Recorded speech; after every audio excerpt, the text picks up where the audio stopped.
Hello, everyone, and welcome to episode 16 of Vivel Talks. And we are today with my co founder, Lars. We have the pleasure of hosting Domenico. Lars, I cannot believe that is the 16th episode. It's been like how many months? Only like maybe 5, 6 months. And we are now doing the 16th, episode 16 of Vivel Talks. This is like amazing. So, Yeah, hi, it's great. Domenico, how are you? Ah,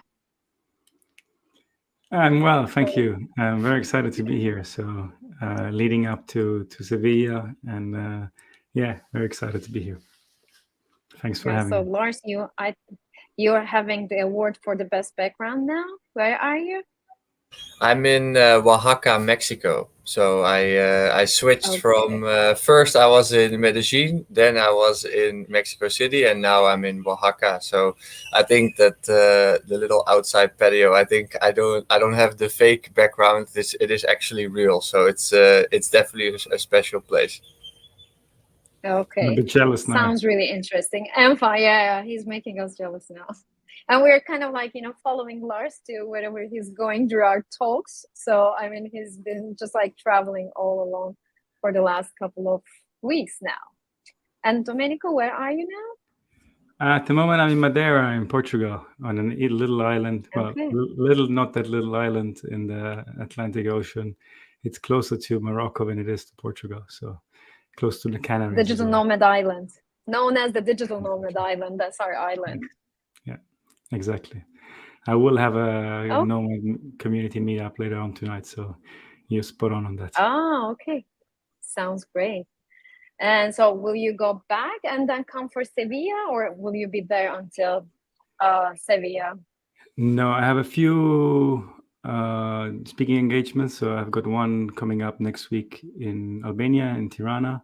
So I'll be Okay. there, and then I'll keep traveling the Balkans, and I'll make it back via Italy. I like to do a stop since I'm that close and go home or one of my homes. And then I also have a speaking engagement in Lisbon and in Morocco. So Morocco in November, Mm-hmm. and Lisbon also in November. Okay. And then I am literally looking at options now if I can squeeze in a little visit to my parents and siblings, and most importantly, nieces and nephews, which are in Germany, before coming to Sevilla or after Sevilla. So I have to see how I can Okay. logistically So, do if that at best. anyone is watching us from Germany, I mean, this is like an announcement for you. I mean, Domenico would be happy to do a keynote or like anything in Germany to make it happen so that he can find some time to see the relatives. Perfect. Yeah, that's always a good way of doing it. I haven't thought about that. I actually never spoke in Germany, even though I was born there and I've been doing this life for some time now. But I never had a speaking engagement in Germany. Okay, so this could be a great opportunity Yes. for the people listening to us. So let's start with talking about the story behind the Great Shift. And so you'll be doing a talk and during our event in Sevilla. Mhm. And when I read about the book, I haven't read the book yet, but I promise that I'll be reading it until our event so that I can have it signed and my personal copy signed by you when we meet in person. But what is the story behind the Great Shift? How did you come up with the idea? What was your personal journey about it? The story is of the book and the Great Shift is entwined. Basically, it's going together. So I was living in Australia at the time that COVID started to happen. I was coaching, and we had a very successful experiential consulting and coaching business. And then COVID hit, and it gave me the opportunity to really rethink most of it. And we pivoted towards working a little bit differently, going fully remote. We were already partly working remote, but we took the chance to go fully remote. And I took the chance to come back to Europe and be based and then start a bit of more location dependent life. And when I did that, I started writing more blog pieces. And some of them were really, really well received, and others were just well received. So it was going really well. And one thing led to another, and we had the idea of maybe putting together a selection of blog pieces that went better. And before I knew it, I caught myself writing a book. And before I knew it, I started sharing my story of how I transitioned of being a tremendous workaholic to striving for work-life balance and achieving work-life balance, and trying to work 25 hours a week only and still be a high-performance, coach and consultant. So that's almost a bit of a background story. You can read more in the book, but the book is 200 pages. We only have half an hour, so. Okay. So that's really interesting. So you used to be a workaholic, and Yes, I'm so a recovering was this workaholic. Okay, perfect. You're still recovering then. Well, it's something that when you're driven and when you really enjoy what you're doing, it's always very difficult to balance. And I absolutely love what I do. So saying no is the art, right? So, but also learning how to do it properly. So that's why I say I'm in recovering, because I'm still there somehow. Okay. Yeah. Okay. So that's actually what I was going to ask you. So what is that line between when you feel, because like, with everything, like, the let's say for an alcoholic, if you ask them, they're not an alcoholic. They don't realize it until a point where it comes that it's just like they're detrimental, and just, they are, they get hurt, and in a severe way. So within being a workaholic and just like enjoying what you do, what does that, line that keeps them separated from being a workaholic to really enjoying what you do? This is one of the best questions I've been asked. I've never been asked this question before. Now I wish I would have had the question before and prepared for it. But I also really like to think on my feet. So if you really look back at it, and I look back at my profession as being a consultant or coach, and I look back at people that do my work, what are the markers that they usually see they're suffering? Their relationships suffer. So it can be family, it can be friends, it can be social circles, the partnership, relationship with kids. So when you get at that stage, you were well and well over that line. Okay. What are some of the other things? You can see yourself being always tired. You can see yourself not having time for things that you really care for. So that could be something as simple as doing sports or reading a book or going for a hike. All those things that we love and enjoy doing and give us energy, but you don't find time for it. It could be that you transition towards drinking or other substances more, becomes a habit, bad sleep, right? So it's very difficult to see the line, but it's very easy to see you're over. And the more of these things you combine, and the more you know you're over, and by how far you're over. So as long as you get a good night's sleep, I think that's probably the first marker there. And you're living you feel good, you feel healthy. That's a good sign. Yeah. I think also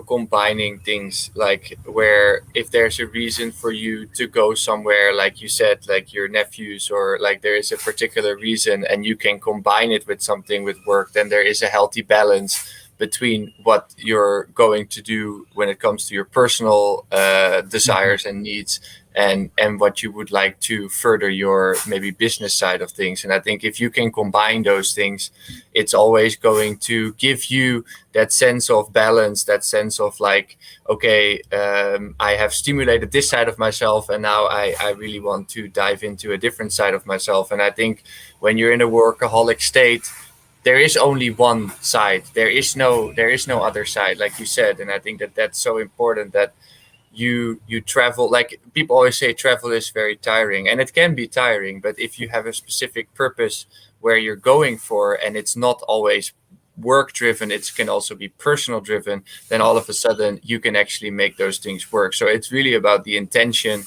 and how you find balance in those scenarios. So I think that what you're saying, kind of where we started it off with about going to Germany, I mean, that's a great example of being able to balance two different things of yourself into one travel, into one types of travel.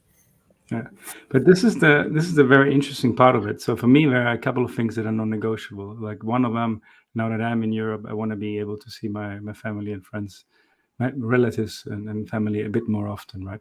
So I have non-negotiables. I know I want to be there at least 3-4 times a year. So if nothing work-related happens, I will still go, period. And then when you're working in the state of flow and the state of work-life balance, and you just have the brain to think of things and combine things. So in August, normally I have a blockout time. So from mid-July to mid-September where I don't travel and I just want to be with family and friends. I want to be in one place and want to recharge. But by accident, last August, my mom went to celebrate her birthday and was in South Italy. And I was like, you know what? This is great. I'm going to go and spend some time there with my parents, which I did. But I was already that far off. And I had a few meetings that I was going to have in September, October anyway in Tirana. So it's like, I'm just half an hour away from here. It doesn't make sense, not even for the environment, to travel all the way back to Funchal and to Madeira and then travel in 2-3 weeks. So why not combine it? Why not stay, 4 days longer and just do it now? And the problem is when you're in that space where you can, you're constantly on the go, you miss those opportunities. You don't even see them. There was a post from a colleague and peer, and she was so caught up in the flow of booking the tickets for the next events to go as a speaker that she didn't even bother if the small airport where she was living had a direct flight combination. She just assumed she had to go to the capital and then fly. Right. So those are the things that really drive performance down. So you wasted now 5-6 hours on a train to go to the next big city to fly from there, when you could have flown directly from your place and probably even cheaper. You don't see that until you see that, and once you see that, then it becomes very easy to start that journey. So because like it's kind of like becomes like you're putting your life on autopilot, so that you don't get to just like think about things, and it's actually what mindfulness is about. Like being really mindful about like what you are doing, because like we are now in a world where we have so many distractions, so many things happening, and so we keep receiving these stimulants, and it is really hard to just like stay focused and be in the flow and just be mindful of what is happening around us. So I think this is really valuable what you are just like sharing now in this world, in today's world. And I would like to combine that with remote work, because like your website, and I'll also be sharing the website too, so if anyone's interested in visiting. So it also talks about remote work and how you can just like turn these companies, the employees and the leaders into through this great shift, how you can make them transform as well. Can you talk about that the relationship between the remote work? Yeah, of course. So our goal is to get people to the highest possible state of high performance while having work-life balance. So we want both, right? And when you think of both, remote work is one of those areas. Why is that one of those areas? Because it automatically and strongly impacts people's life. It gives them a higher purpose. It gives them higher connection to family, to roots, to where we live. It allows them to look after the family if they have, for example, elderly or kids or either way. And that's one element of it. The other element is that if you are high performance, if you're really good at what you do, you have the choice of where you work and how you work. So if you want to attract the best of the best of the best will be attracted and go where we have the best conditions to work. And remote work is one of those markers. So depending on which statistic you go, which country you go, up to 80% of the people say, I will not consider a job where I am in the office 5 days a week. So 80%, right? But when you think of the people remaining, that means that 20%, they're most likely not your high performers. So that's the other element with it. If you really want to have the best of the people to work in your business, you need to cater to those people. Now, the thing is, we went remote during COVID and it worked because we had no other choice. And that's the only thing we could do. But as time progresses, there are very big difference between companies that do remote really well and companies that are failing at remote. Equally to how 10 years ago, it was a great difference between people that do office well and companies that were failing at office. So that's the journey, and we focus on remote work from that perspective. Remote work is not the only option, but it is a very viable option. The bigger word is flexibility. Even if you're working in an office setting, people today are really craving that flexibility and that freedom. Exactly. So during one of my keynotes, I was sharing a statistic about, like, they asked during the World Happiness Summit, the World Happiness Foundation Summit, they asked people what makes them be happiest. And they found out that freedom by far was the top on the list that made people happy. Because that flexibility, as you were saying, people are now so much focused on the location itself, like work from home, work from anywhere, that they miss this important aspect about this new way of working, that it gives you flexibility. It makes you free. So that freedom is actually, that liberation is what's making people happier. So during the pandemic, if you don't mind, please I have a great example that I can share. I was working with a manufacturing business in Queensland, in Australia. This is pre-COVID.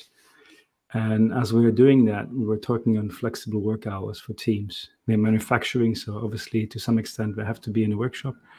We were talking to adjusting the times that could come in and come out. And as we were doing that, we were doing some trials, and one of the managers came in and was like smiling and super happy. And I was like, what is it? You look different today. It's like, well, it just kicked in. And I was like, what kicked in? And it's like, yeah, I was sleeping and I was just relaxing in the morning, as I had to wake up later, and I had all the time in the world. And my daughter woke me up. It's like, Daddy, you're still at home. And he was like, yeah, I am. I'm going to work later today. It's like, and the daughter was like, is it weekend? And he was like, no, it's a Wednesday. It's like, so does it mean that we can have breakfast together? And for him, in that moment, the world changed, because he didn't realize how important that moment was for his child, right? And this is a manufacturing business, so that's very simple. It's that the flexibility of going to work 2 hours later was massive. And over time, we tracked it. What actually happened is that we opened up the workshop to earlier and closed it later, so the working hours were much larger, much more productive for the team, and the engagement and happiness level. Happiness that you're referring to as well, dramatically rose. So we had 140% increase on happiness level and 160% increase on the engagement of that team. So massive results. Yeah. People love It's like people love when you give them even something very little. Like you probably experienced, like where you received a little gift, like a thoughtful gift, and then the way you show up after that is very different from if you wouldn't have that. Or if you say, you know what, take the first part of the day off, and then afterwards give me your best hours. Like if you say something like that, people are, because you are willing to, compromise towards them of like what they would enjoy, what they would like, they're going to give that back to you, because they feel like, they're being listened to. And because someone feels they're being listened to in what their freedom looks like, they're going to, they're going to give that back to you. And the more consistently you do that, maybe in the first week you won't see the result, but I think if you do that for a year, you do that for 5 years, you will see it. Yeah, very possibly, very likely. Yeah, and I was like thinking about the MasterCard advertisement, where you can buy some things with a card, but this is priceless. Like having that, breakfast in the morning, just like having that flexibility is really priceless. And or even like seeing that smile, seeing that happiness in the face of a child is really priceless. So I would like to ask you how that relates to what Vivel is doing. So how did that resonate? How, when you heard about Vivel, what we are doing, how did that resonate with what you have been doing? It resonates massively. If you look at the whole mindset, the whole lifestyle that we're looking into, that there's a super crossover between the different ways. And at the end of the day, my goal is to help individuals and organizations. So it's at the end of the day, is the people are always in the center of this. because they will do the work, they will drive the community, they give back to the people around them, and we influence our circles around us. So I was in Bansko and had a chance to talk to Lars there, and the more we talked, the more we realized we are very aligned with some of the mindsets, even though we were looking at different aspects of it, which is even better because when you can have a really good conversation about it. And when he was sharing about Vivel, for me, it made absolute sense that that's very aligned to what we at the Great Shift stand for and what I stand for and my own values. And I could see a lot of crossover in terms of that. Yeah. Mm-hmm. So I'm really glad that you mentioned values, because like that's what we are actually going after. Just like, even when we have our community, we make sure that we are bringing in like-minded people, and just like, having this as a community meetup where we are. Even now today, I was, by the way, with our past community members from the last Vivel. And we met a couple, and they were like really like-minded. And when they were talking about, we were just like talking about the same things. And it was like, we clicked at that moment, because like we are all in for co-creation, not competition, but just like, co-created something, and just like, make this world a better place for all of us, not only for some of us. And so that is what Vivel is about. So if we can be just part of it to make it a better place for everyone, then we're just like, at least we can do something. Yeah. So, I mean, when I look at it, I always look at it that way, that I want to surround myself with as many good people as I can. People that are like-minded, that are thought-provoking, that think a little bit differently, and that maybe encourage me to look around the corner and on one of the corners that I didn't see before, right? So when you look at that, I think you're trying to do something very similar in terms of like creating community of people that just are like-minded. They can be all differently in their own way, but when it comes to values and mindset, you're looking to have people that are very similar from that perspective. So that really speaks to me. People can be at different stages in their life, in different some people, they might be experts, right? Other people might be curious, but I think that should never be the denominator if someone is able to join something like this or not. I think it's a lot more about like, are you emotional intelligent? Are you creative by nature? Are you curious by nature? Do you like to innovate? Like, if you have those types of skills, like or characteristics, the chances you will get along with the people that you would meet are very high. And I think it doesn't matter if you're just starting out on a journey or a redirect or something, or that you're already extremely far, because there's always new things to learn. Like you said, we had conversations, but that didn't mean that we looked at the same like-minded value in the same way for working on what we were doing. We were maybe going different paths as far as what we were doing with that same value, but because we can listen to each other, we could actually say, that's actually interesting, I could use that for myself. And I think that's the beauty of co-creation, is that you don't have to be on the same path. Not everyone has to be the next Airbnb. Nobody, you don't want to do the same thing, but you can take the values of the core of what everyone is doing and go a different direction than the person that you're sitting across from. And I think that's how you can both grow and have a mutually beneficial connection, rather than maybe a one-sided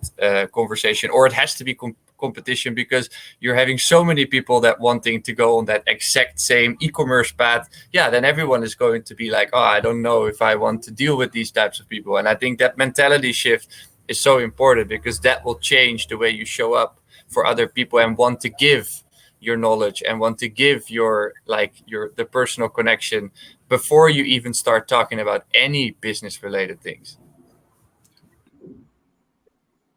exactly. So I will. By the way, some people maybe are watching us to see if they are really interested in coming to this event or what this event is about. So for those people who are not sure yet, what should they expect from your session in Sevilla? My session, I almost knocked the microphone away here. I really want to focus on helping people to get towards high performance in a work-life balance way. So my session usually is done in an experiential way. So I'm already working in the slides, because as we come across and as I follow some of your sessions as well, it's like, I could talk about this, I could talk about that. So the way I'm looking at it at the moment is to have a bit of experience and a few games, I would call them, and that's just to open up a mindset and to learn to look at things a little bit differently. And then from there, we will look into some concepts of high performance, some concepts of leadership maybe as well, because as we all need it, and of course work-life balance. I will share some of the things that really work for me. I will share some of the things that really work for community, some case studies to look into as examples. Overall, my sessions are always very practical, and they are one interaction after the other. So really to get their hands dirty, if you want, and to bring along as many practical questions and topics we have. So that's where I am now. But knowing myself, I'll probably be working on the slides the night before to see if I can change something based on the input I get from the people on the spot. Yeah, all my sessions are custom sessions, so I don't like to repeat too much stuff. Love it. So, I mean, personally, I'm really looking forward to it, to be in your session. By the way, if you want to join us in Sevilla, this is the link. You can just have a look at what we did back in May in Cappadocia, so that you can get the vibe, what to expect, and what kind of a community we are. And it's going to be in December from 12th to 14th. If you visit the webpage, you can also see the link to the one coming up in Sevilla. And so as we come towards the end of our LinkedIn Live, I would like to ask you if anyone wants to get consultancy from you, or just have a project with you, what is the best way to reach out to you? I'm very active on LinkedIn. That's probably the platform I'm the most active. And of course, you can get through me to the Great Shift website, or to my personal website as well, which is domenicopinto.com. And the same name for the LinkedIn profile as well. So that's an easy one to reach out to me. And I'm quite active on that. So I'll make sure to reply to you and go from there. Yeah. Okay. So if you want to contact Domenico and just find a way to balance your life and enjoy your life, you can visit his webpage and also contact them on LinkedIn. And as a closing remark, Lars, do you want to say anything? I think that what people should remember when you go through life, and I think that the meeting between Domenico and myself, and the meeting that happened between Mina and myself a little bit before that, I think when you're going through the motions, it's be always open. I think that the moment that you allow yourself to be open, even though you might not know someone, I think standing in a more personal ground, being able to figure out how you level up, is some of the biggest things you can that can change your life too. So I think that's the one thing I will give as based on the interactions that we have here. And then now it's Mina gets introduced to Domenico in a digital way. So also the remote side of things is also very present here, right? It's they have already now a link, and now the chances of Mina going to the workshop of Domenico are a lot higher too. So see what happens when you're continuously open yourself up, and don't feel like digital is something scary. And I think that what Domenico is stating is that since COVID, those things have changed. And I think that's the lesson you should take from it. It's not about office or not office. It's more so about, are you open to be able to connect on the same way that you would do in person? But maybe the initial response of when you meet someone isn't in person. I think that that's a really good takeaway that I would say based on this experiment too, right? These talks are experiments of a sort as well.